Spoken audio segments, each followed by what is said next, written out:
The region of Greater Idlib remains the main source of tensions in Syria.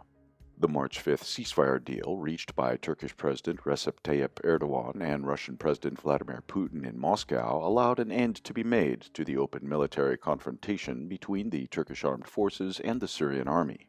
However, as of mid-April, the main provisions of the deal have yet to be implemented. Members of al-Qaeda-linked groups still enjoy freedom of movement across Greater Idlib and keep their positions with weapons and heavy equipment in southern Idlib. The safe zone along the M4 highway, the creation of which was agreed to, has not been realized. All Russian-Turkish joint patrols have been conducted in a limited area west of Sarakib and have just been a public move needed to demonstrate that the de-escalation deal is still in force. Ankara turns a blind eye to regular ceasefire violations and other provocative actions by militant groups and their supporters. Additionally, it has continued its military buildup in Idlib. The number of Turkish troops in the region reportedly reached 7,000, while the number of so-called observation posts exceed 50.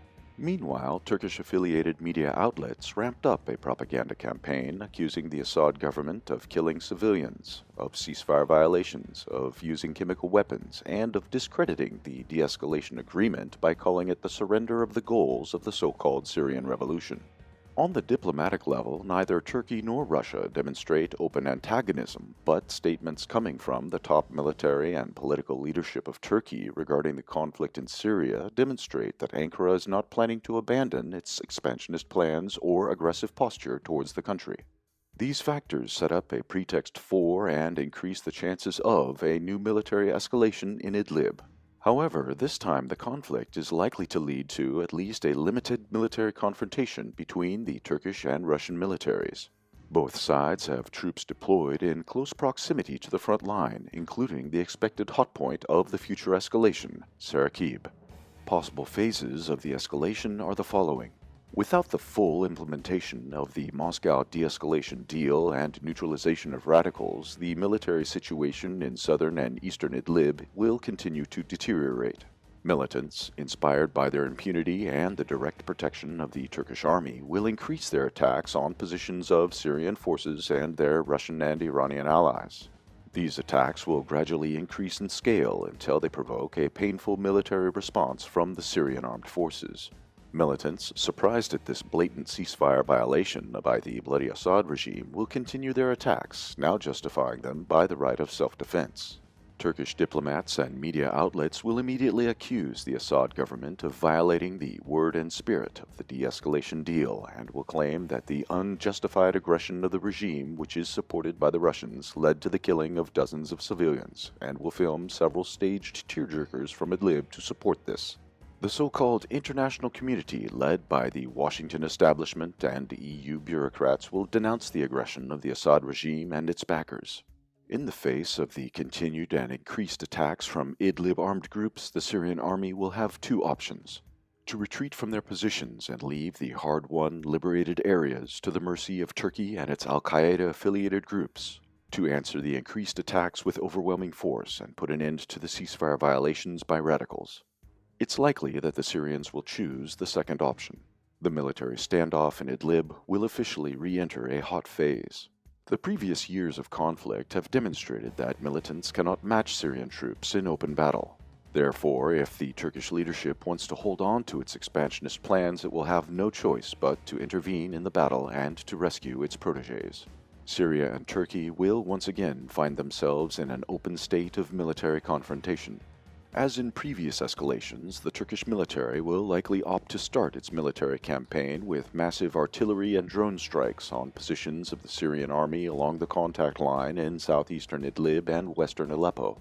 Special attention will be paid to the area of the expected confrontation between Syrian troops and Turkish proxies, the countrysides of Sarakib, Ma'arat al-Numan, and Kafir Nabel.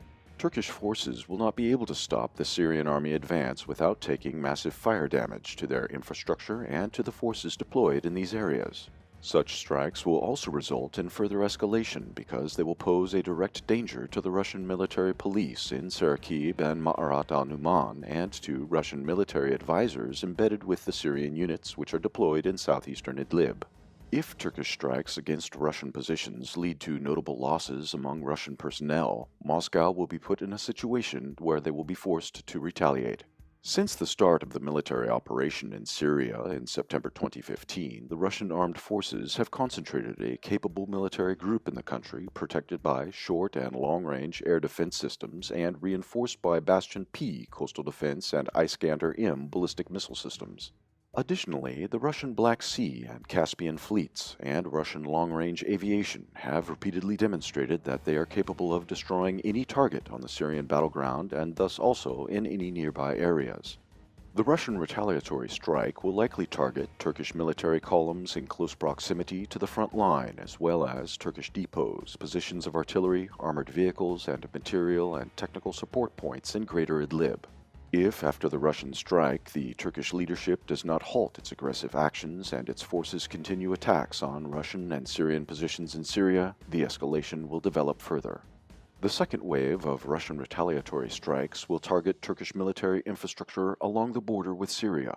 HQs and logistical hubs in the province of Hatay, which were used to command and supply its Operation Spring Shield, will immediately be destroyed. The decision to deliver strikes on other targets along the border will depend on the success of Turkish forces in their expected attempt to attack Russia's Hamamiyim air base and put it out of service. Another factor to consider is that should Turkey appear to be too successful in their attack on the Hamamiyim air base, they risk losing their entire Black Sea fleet. While theoretically the Turkish naval forces deployed in the Black Sea are superior to Russian ones in numbers, the real balance of power there tells a different story. The combined means and facilities of the Russian Black Sea Fleet, the Caspian Sea Fleet, air forces, and coastal defense forces deployed in the region would allow Moscow to overwhelm and sink the entire Turkish Navy. On top of this, Russia, unlike Turkey, is a nuclear power. Turkey's NATO allies have already demonstrated that they are not planning to risk their equipment or personnel in order to support Erdogan's Syrian adventure. Furthermore, a new round of complaints to the UN or demonstrative sanctions will be of no help to any destroyed Turkish air bases or to a fleet resting deep underwater.